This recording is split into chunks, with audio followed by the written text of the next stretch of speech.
Assalamualaikum warahmatullahi wabarakatuh. Oke, halo teman-teman, apa kabar semuanya? Alhamdulillah baik semua ya. Alhamdulillah. Di sini perkenalkan, nama saya Erina Vivian Dihlati dari Prodi PGMI semester 2 STAI Sunan Pandanaran. Di sini saya akan memaparkan sedikit mengenai apa itu aswaja. Sebelum kita mulai ke materi, kita ice breaking terlebih dahulu ya. Oke, para audien dimohon ikuti gerakan tangan saya. Seperti ini. Oke, acungkan tangannya ke depan seperti ini. Ya. Oke, selanjutnya putar tangan sesuai arah jarum jam. Oke, kita putar pelan-pelan sesuai arah jarum jam. Oke? Oke, pelan-pelan. Pelan-pelan. Lebih cepat, lebih cepat, lebih cepat lagi, lebih cepat lagi, pelan-pelan, pelan-pelan, pelan-pelan, lebih cepat lagi, lebih cepat lagi, lebih cepat lagi, dan kita tempelkan di hidung, tempelkan di hidung, tempelkan di hidung. Oke, tadi perintahnya apa? Tempelkan di hidung, bukan di pipi. Oke, alhamdulillah semuanya sudah fokus semua. Sekarang kita lanjut ke materi. Teman-teman di sini ada yang sudah tahu apa itu aswaja? Angkat tangan. Apa itu aswaja? Yap, belakang sendiri pojok kanan. Apa itu aswaja? Yap, betul sekali. Aswaja adalah pendekan dari Ahlus Sunnah wal Jamaah. Ahlus Sunnah wal Jamaah terdiri dari 3 kata. Yang pertama, ahlu, yang artinya keluarga, pengikut, ataupun golongan. Yang kedua adalah as-sunnah. As-sunnah adalah segala sesuatu yang dicontohkan oleh Nabi Muhammad SAW. Dan yang ketiga, al-jamaah. Al-jamaah adalah segala sesuatu yang disepakati oleh para sahabat dan Khulafaur Rasyidin, seperti itu.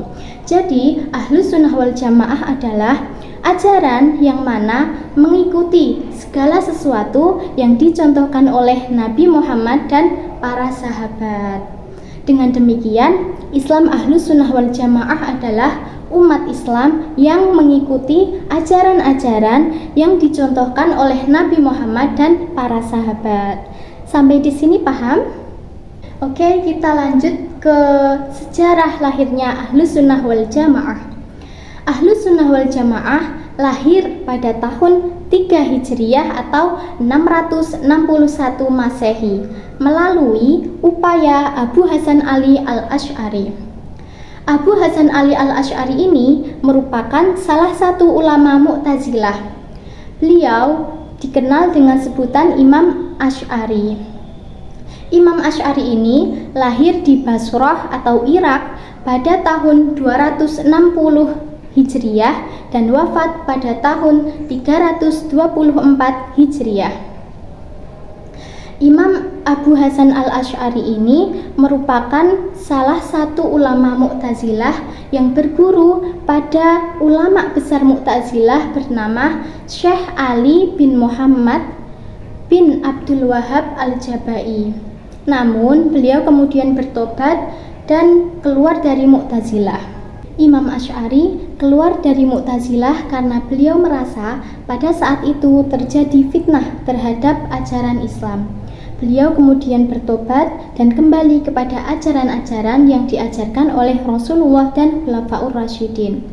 Bukan hanya itu, beliau juga melawan dan mengalahkan paham Mu'tazilah. Sejak saat itulah kebenarannya diakui dan diikuti mayoritas umat Islam sebagai ulama yang mengembangkan ajaran Islam di bidang akidah yang sesuai dengan ajaran Rasulullah SAW. Pada saat yang bersamaan, di Samarakan lahir ulama yang memiliki faham dan pemikiran yang sama dengan Al-Asy'ari. Beliau adalah Abu Mansur Muhammad bin Mahmud. Beliau lahir di desa Maturid dan terkenal dengan sebutan Al-Maturidi.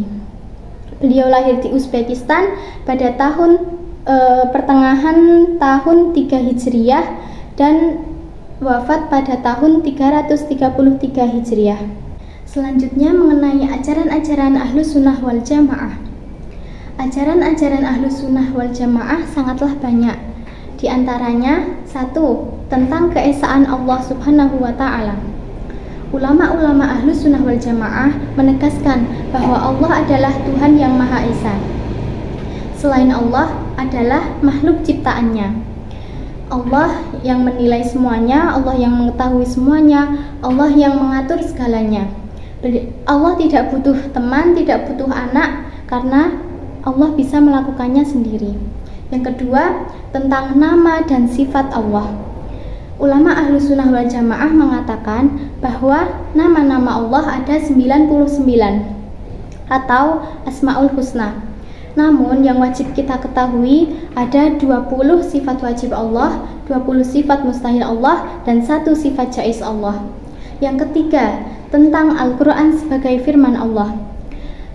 Ulama Ahlus Sunnah wal Jamaah mengatakan bahwa firman Allah terdiri dari 2. Yang pertama, firman Allah yang berbentuk kitab-kitab suci yang diturunkan kepada Nabi dan Rasul, seperti Al-Quran dan hadis. Yang kedua, firman Allah yang tidak berbentuk dan tidak tertulis, bersifat qadim dan azali. Yang keempat, tentang melihat Allah di akhirat. Umat Islam berkesempatan melihat Allah di akhirat. Tentunya keadaan akhirat berbeda dengan dunia. Oleh karena itu, yang bisa melihat Allah adalah orang-orang yang mendapat izin darinya. Yang kelima, tentang perbuatan manusia. Perbuatan manusia diciptakan oleh Allah dan dilimpahkan kepada manusia. Namun pada hakikatnya manusia tidak bisa melakukan perbuatannya sendiri apabila tidak sesuai dengan apa yang sudah Allah rencanakan. Yang keenam, tentang orang mukmin yang melakukan dosa besar. Orang mukmin yang melakukan dosa besar kemudian meninggal dan belum bertaubat, hukumnya terserah Allah. Jika Allah menyiksanya, itu merupakan keadilan darinya. Jika Allah mengampuninya, berarti itu merupakan kasih sayang dan rahmat darinya. Namun ada juga yang mendapat ampunan dari Allah karena mendapat syafaat Nabi Muhammad SAW. Orang tersebut termasuk fasik, tetapi tidak kekal di neraka karena masih memiliki iman. Yang ketujuh, tentang kenabian dan kewalian. Nabi Muhammad adalah nabi terakhir. Para nabi dan rasul adalah maksum atau terbebas dari dosa, baik dosa besar maupun dosa kecil. Namun ada juga sekelompok orang yang mendapat perlindungan dari perbuatan maksiat, walaupun perlindungannya tidak sama dengan nabi dan rasul. Mereka adalah para aulia atau para walinya Allah. Yang kedelapan, tentang hal gaib dan keakhiratan. Ahlus Sunnah wal Jamaah mengimani adanya makhluk gaib, termasuk ruh, terus mengimani adanya alam barzah, alam mahsyar, dan lain sebagainya. Yang terakhir, tentang kepemimpinan umat. Umat Islam wajib memiliki kepemimpinan umat. Adanya imam atau pemimpin merupakan kebutuhan terselenggaranya aturan agama dan kesejahteraan umat. Sekian pemaparan dari saya. Apabila ada kurang lebihnya, saya minta maaf. Wabillahi taufiq wal hidayah. Assalamualaikum warahmatullahi wabarakatuh.